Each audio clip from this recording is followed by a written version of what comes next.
നമസ്കാരം, എല്ലാവർക്കും സ്വാഗതം. ഇന്നത്തെ ഡെയിലി ബുള്ളറ്റിനിലേക്ക്.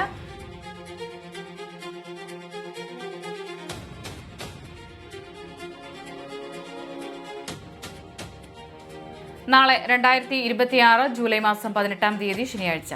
ഇന്നത്തെ ഏറ്റവും പ്രധാനപ്പെട്ട വാർത്താ അപ്ഡേറ്റുകളും നാളെയും തുടർന്നുള്ള ദിവസങ്ങളിൽ നിങ്ങൾ അറിഞ്ഞിരിക്കേണ്ട, ശ്രദ്ധിക്കേണ്ട വളരെ പ്രധാനപ്പെട്ട വാർത്താ അപ്ഡേറ്റുകൾ, അറിയിപ്പുകൾ എന്തൊക്കെയെന്നാണ് ഇന്നത്തെ ഡെയിലി ബുള്ളറ്റിൻ നിങ്ങളുമായി ഷെയർ ചെയ്യുന്നത്. എല്ലാവരും പൂർണ്ണമായും ശ്രദ്ധിക്കുക. വീഡിയോ ലൈക്ക് ചെയ്യുവാനും വാർത്തകൾ എല്ലാവരിലേക്കും ഷെയർ ചെയ്യുവാനും ചാനൽ സബ്സ്ക്രൈബ് ചെയ്യുവാനും മറക്കരുത്.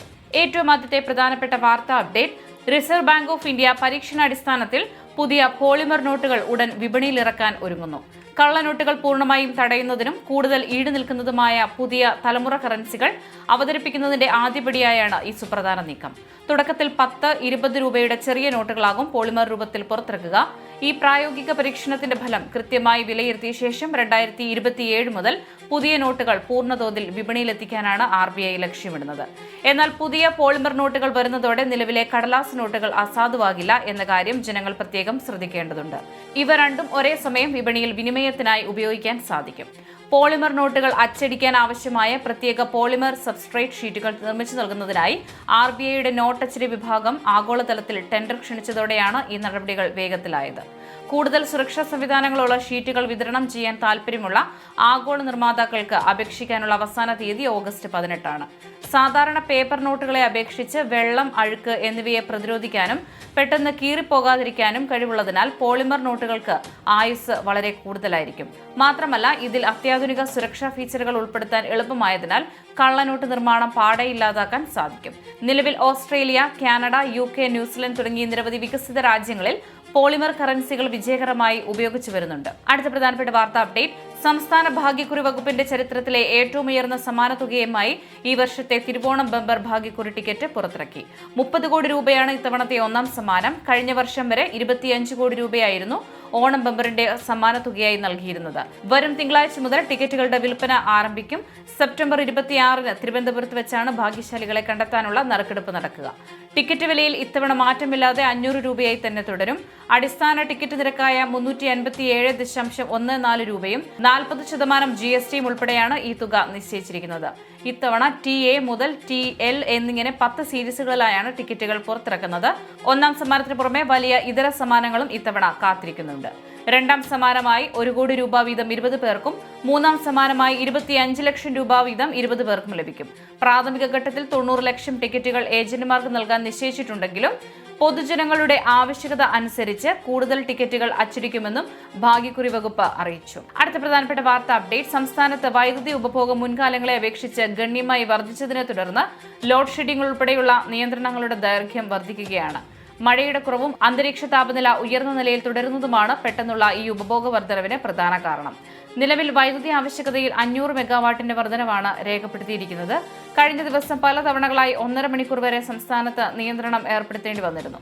കേരളത്തിൽ മാത്രമല്ല, രാജ്യത്താകമാനം വൈദ്യുതി ആവശ്യകത ഉയർന്നതുമൂലം പവർ എക്സ്ചേഞ്ചുകളിൽ നിന്നുള്ള വൈദ്യുതി ലഭ്യതയിലും വലിയ കുറവ് അനുഭവപ്പെടുന്നുണ്ട്. പ്രതിസന്ധി പരിഹരിക്കാൻ ഹ്രസ്വകാല കരാറുകൾ വഴി വൈദ്യുതി വാങ്ങാൻ KSEBക്ക് റെഗുലേറ്ററി കമ്മീഷൻ അനുമതി നൽകിയിട്ടുണ്ടെങ്കിലും ഈ വൈദ്യുതി ഉടനടി ലഭ്യമാകില്ലെന്ന് വെല്ലുവിളി കൂട്ടുന്നു. കഴിഞ്ഞ വർഷം ജൂലൈ മാസത്തിലെ പീക്ക് സമയത്തെ വൈദ്യുതി ആവശ്യകത 3500 മുതൽ 3600 മെഗാവാട്ട് ആയിരുന്ന സ്ഥാനത്ത് ഈ വർഷം അത് 4600 മുതൽ 4800 മെഗാവാട്ടായി കുതിച്ചുയർന്നിരിക്കുകയാണ്. നിലവിൽ സംസ്ഥാനത്തെ ഡാമുകളിൽ വെറും 28% വെള്ളം മാത്രമാണ് അവശേഷിക്കുന്നതെന്നും അതിനാൽ നിലവിലെ സാഹചര്യത്തിൽ നിയന്ത്രണങ്ങൾ ഒഴിവാക്കാനാകില്ലെങ്കിലും പ്രതിസന്ധി മറികടക്കാൻ സാധ്യമായ എല്ലാ ശ്രമങ്ങളും നടത്തുന്നുണ്ടെന്നും വൈദ്യുതി മന്ത്രി സണ്ണി ജോസഫ് വ്യക്തമാക്കിയിരുന്നു. അടുത്ത പ്രധാനപ്പെട്ട വാർത്താ അപ്ഡേറ്റ്: സംസ്ഥാനത്തെ പ്രവാസി സുഹൃത്തുക്കൾ ആശ്രയിക്കുന്ന പ്രവാസി ക്ഷേമ ബോർഡിന്റെ പെൻഷൻ ഉൾപ്പെടെയുള്ള ആനുകൂല്യങ്ങളുടെ വിതരണം ഇപ്പോൾ 3 മാസത്തോളമായി കുടിശ്ശികയായിരിക്കുകയാണ്. നടപ്പ് വർഷമായ 2026 മാർച്ച് മാസം വരെയുള്ള പെൻഷൻ തുക മാത്രമാണ് ഗുണഭോക്താക്കൾക്ക് ഒടുവിൽ ലഭിച്ചിരുന്നത്. എന്നാൽ തുടർന്ന് വന്ന ഏപ്രിൽ, മെയ്, ജൂൺ മാസങ്ങളിലെ ആനുകൂല്യങ്ങൾ നിലവിൽ പൂർണ്ണമായും മുടങ്ങിക്കിടക്കുന്ന അവസ്ഥയാണുള്ളത്. പ്രവാസികളുടെ ജീവിതത്തിന് ഏറെ തണലാകേണ്ട ഈ പെൻഷൻ തുക അടിയന്തരമായി പുനഃസ്ഥാപിക്കണമെന്ന് ആവശ്യപ്പെട്ടുകൊണ്ട് വിവിധ പ്രവാസി സംഘടനകളിൽ നിന്നും പ്രവാസി ക്ഷേമ ബോർഡിന്റെ ഗുണഭോക്താക്കളിൽ നിന്നും ഇതിനോടകം തന്നെ സർക്കാരിലേക്ക് നിരവധി നിവേദനങ്ങളും ആവശ്യങ്ങളും എത്തിക്കഴിഞ്ഞു. ഈ വിഷയത്തിൽ നിലവിൽ സർക്കാരിന്റെ ഭാഗത്തു നിന്നും ചില നിർദ്ദേശങ്ങളും സജീവമായ ആലോചനകളും നടക്കുന്നുണ്ട്. അതോടൊപ്പം തന്നെ പ്രവാസി ക്ഷേമ ബോർഡിന്റെ പ്രവർത്തനങ്ങളും ആനുകൂല്യ വിതരണവും കൂടുതൽ കാര്യക്ഷമമായി മുന്നോട്ട് കൊണ്ടുപോകുമെന്ന കാര്യത്തിൽ സംസ്ഥാന സർക്കാർ പൂർണ്ണമായും ഉറപ്പ് നൽകിയിട്ടുണ്ട്.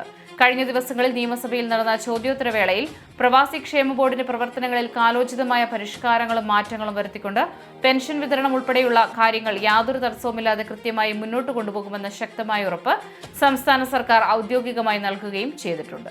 അടുത്ത പ്രധാനപ്പെട്ട വാർത്ത അപ്ഡേറ്റ്. നമ്മുടെ സംസ്ഥാനത്തെ സാമൂഹിക സുരക്ഷാ ക്ഷേമനിധി പെൻഷൻകാരുടെ ബയോമെട്രിക് മസ്റ്ററിംഗ് ഇന്ന് ജൂലൈ 17 മുതൽ സെപ്റ്റംബർ 30 വരെ നടക്കുകയാണ്. അനർഹരെ ഒഴിവാക്കാനുള്ള കർശന പരിശോധനയുടെ ഭാഗമായി നടത്തുന്ന ഈ മസ്റ്ററിംഗ് നിശ്ചിത സമയത്തിനകം ചെയ്തില്ലെങ്കിൽ പെൻഷൻ താൽക്കാലികമായി തടസ്സപ്പെടുകയും പിന്നീട് സ്ഥിരമായി പുറത്താക്കപ്പെടാൻ കാരണമാവുകയും ചെയ്യും. 2025 ഡിസംബർ 31 വരെ പെൻഷൻ ലഭിച്ച എല്ലാവരും നിർബന്ധമായും ഇത്തവണ അക്ഷയ കേന്ദ്രങ്ങൾ വഴി മസ്റ്ററിംഗ് പുതുക്കേണ്ടതുണ്ട്. എന്നാൽ 2026 ജനുവരി 1 ശേഷം പെൻഷൻ അനുവദിക്കപ്പെട്ട പുതുതായി അപേക്ഷിച്ചവർക്ക് ഇതിൽ ഇളവുണ്ട്.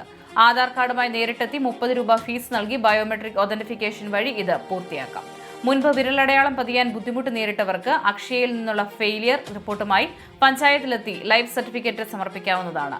കൂടാതെ നേരിട്ടെത്താൻ കഴിയാത്ത കിടപ്പ് രോഗികൾക്കും ഭിന്നശേഷിക്കാർക്കുമായി 50 രൂപ നിരക്കിൽ ഉദ്യോഗസ്ഥർ വീട്ടിലെത്തി ചെയ്യുന്ന ഹോം മസ്റ്ററിംഗ് സൗകര്യവുമുണ്ട്. ഇതിനായി വാർഡ് മെമ്പറെയോ അക്ഷയ കേന്ദ്രത്തെയോ സമീപിച്ച് പേര് രജിസ്റ്റർ ചെയ്യേണ്ടതാണ്. സെപ്റ്റംബർ 30 വരെ പെൻഷൻ തടസ്സമില്ലാതെ ലഭിക്കുമെങ്കിലും അവസാന നിമിഷത്തെ തിരക്ക് ഒഴിവാക്കാൻ എല്ലാവരും എത്രയും വേഗം മസ്റ്ററിംഗ് പൂർത്തിയാക്കുക. ഈ മാസത്തെ ക്ഷേമ പെൻഷൻ വിതരണ നടപടികൾ അടുത്ത ആഴ്ച മുതൽ ആരംഭിക്കും. ഈ മാസം 21-ാം തീയതി സംസ്ഥാനത്തിന്റെ കടമെടുപ്പ് നടക്കുമെന്നാണ് വിവരം. ഇതിന് പിന്നാലെ 23, 24, 25 തീയതികളിലായി തുക ഗുണഭോക്താക്കളുടെ ബാങ്ക് അക്കൗണ്ടുകളിലേക്ക് നേരിട്ടെത്തും. അടുത്ത പ്രധാനപ്പെട്ട വാർത്താ അപ്ഡേറ്റ്. കേരളത്തിലെ റേഷൻ കാർഡ് ഉടമകൾ ശ്രദ്ധിക്കേണ്ട ചില പ്രധാനപ്പെട്ട വിവരങ്ങളാണ് ഇനി പറയുന്നത്. BPL വിഭാഗത്തിൽ ഉൾപ്പെടുന്നവരും AAY വിഭാഗത്തിൽ വരുന്നവരുമായ റേഷൻ കാർഡ് ഉടമകൾക്ക് റേഷൻ ആനുകൂല്യങ്ങൾ മിക്കവാറും പൂർണ്ണമായും സൗജന്യമായാണ് സർക്കാർ ലഭ്യമാക്കുന്നത്. ഇതിൽ അരിയും ഗോതമ്പുമെല്ലാം സൗജന്യമാണെങ്കിലും ആട്ടയുടെ കാര്യത്തിൽ മാത്രം പാക്കറ്റ് ഒന്നിന് സർക്കാർ നിശ്ചയിച്ചിട്ടുള്ള 7 രൂപയോ 9 രൂപയോ എന്ന നിരക്കിൽ തുക നൽകേണ്ടതുണ്ട്. കൂടാതെ സംസ്ഥാനത്ത് മണ്ണെണ്ണ വിതരണം തുടരുന്നുണ്ടെങ്കിലും റേഷൻ കടകളിൽ നിന്ന് മണ്ണെണ്ണ വാങ്ങുന്ന സമയത്ത് അതിന് നിശ്ചയിച്ചിട്ടുള്ള തുക കൃത്യമായി നൽകേണ്ടതുണ്ട്. അതേസമയം APL വിഭാഗത്തിൽ ഉൾപ്പെടുന്ന റേഷൻ കാർഡ് ഉടമകൾക്ക് സർക്കാർ നിശ്ചയിച്ചിട്ടുള്ള സബ്സിഡി നിരക്കിലായിരിക്കും സാധനങ്ങൾ ലഭിക്കുക. ഇതിനു പുറമെ നീല റേഷൻ കാർഡുകൾ കൈവശമുള്ളവർക്കായി പ്രത്യേകം ശ്രദ്ധേയമായ ഒരു നിർദ്ദേശമുണ്ട്. ഈ മാസം 3 കിലോഗ്രാം സ്പെഷ്യൽ ഗോതമ്പ് കൂടി വിതരണം ചെയ്യുന്നുണ്ട്. അതിനാൽ നീല റേഷൻ കാർഡ് ഉടമകൾക്ക് ആവശ്യമെങ്കിൽ ഈ സ്പെഷ്യൽ ഗോതമ്പ് റേഷൻ കടകളിൽ നിന്നും കൈപ്പറ്റാവുന്നതാണ്. ഏറ്റവും പ്രധാനപ്പെട്ട മറ്റൊരു കാര്യം, നിലവിൽ വെള്ളയോ നീലയോ റേഷൻ കാർഡ് ഉള്ളവർ അർഹതയുള്ളവർക്ക് BPL കാർഡിനായി അപേക്ഷ സമർപ്പിക്കാൻ അവസരമുണ്ട്. ഇത്തരം അപേക്ഷകൾ സമർപ്പിക്കാനുള്ള അവസാന തീയതി ഈ മാസം 20-ാം തീയതി വരെ മാത്രമാണ് എന്ന കാര്യം പ്രത്യേകം ശ്രദ്ധിക്കുക. ഏറ്റവും അവസാനമായി സംസ്ഥാനത്ത് സ്വർണ്ണവില പരിശോധിച്ചാൽ സംസ്ഥാനത്ത് സ്വർണ്ണവിലയിൽ മാറ്റം തുടരുന്നു. 2026 ജൂലൈ 17 വെള്ളിയാഴ്ചയും സ്വർണ്ണവിലയിൽ ഇടിവ് രേഖപ്പെടുത്തി. 22 കാരറ്റ് സ്വർണ്ണത്തിന് ഗ്രാമിന് 70 രൂപ കുറഞ്ഞ് 13,065 രൂപയും പവന് 560 രൂപ കുറഞ്ഞ് 1,04,520 രൂപയിലുമാണ് വ്യാപാരം പുരോഗമിക്കുന്നത്. ഡെയിലി ബുള്ളറ്റിൻ പൂർണ്ണമാകുന്നു. എല്ലാവരിലേക്കും നിങ്ങൾ വാർത്ത ഷെയർ ചെയ്യുക. യൂട്യൂബിൽ കാണുന്നവർ ചാനൽ സബ്സ്ക്രൈബ് ചെയ്യുക. ഇൻസ്റ്റാഗ്രാമിലും ഫേസ്ബുക്കിലും ഫോളോ ചെയ്യുക.